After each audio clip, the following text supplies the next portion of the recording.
never made a film for a horrible reason before, but today I found out that my friend Peter had died and I wanted to make this now while I remember everything. And also, if I make it immediately, it's more like he can hear me. I'm not making this because I'm special and I had a special relationship with him. There are a lot of his models who were very fond of him and will have really happy memories. It's not that I think I'm special, I think it's that I think he's special and I want to make a video for him. As a model, you meet a lot of photographers who can be really seductive and flattering and make you feel great. And Peter wasn't like that at all.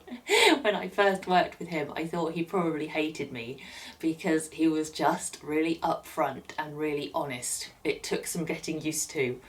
And it took me a little while to realise that he wanted to help everyone to the extent that quite a lot of us, I think, worried that he might be taken advantage of, because he would stop at nothing, as far as I could see, to help you if he thought you needed it. And over the years I saw him do extraordinary things to assist models and friends of his, and I realised over the years that he was just kind all the way through.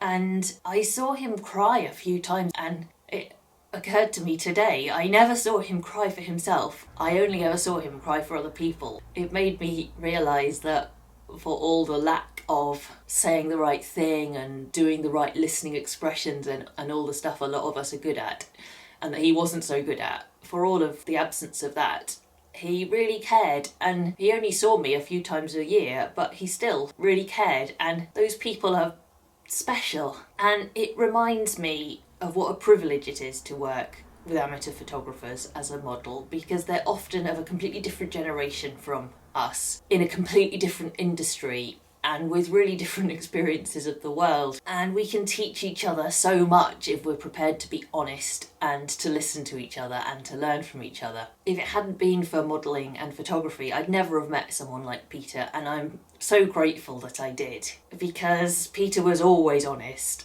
and I'm not sure he always listened, but he taught me so much. I learned how to allocate disbursements through a limited company from Peter, and I learned all about true focus with a Hasselblad camera from Peter, and I eventually got treatment for my long-term medical condition because of him. I was telling him about how I'd been on multiple waiting lists for over a decade, and he just said to me, "Have you got the money to pay for it yourself?" And I said yes, and he said, "That's what money's for."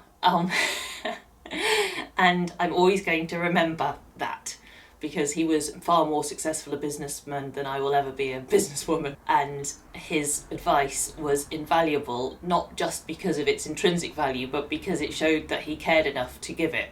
I've got bolt cutters in the back of my car because he bought me some, because he was worried that I might get stuck in metal bondage at a photo shoot one day and not be able to get out. And no one had ever suggested that to me before. No one had worried that much before. And I'll always have my bolt cutters in the back of my car because of him. He invited me to the best birthday party I've ever been to, and he came to my birthday party even though I suspect he really doesn't like birthday parties.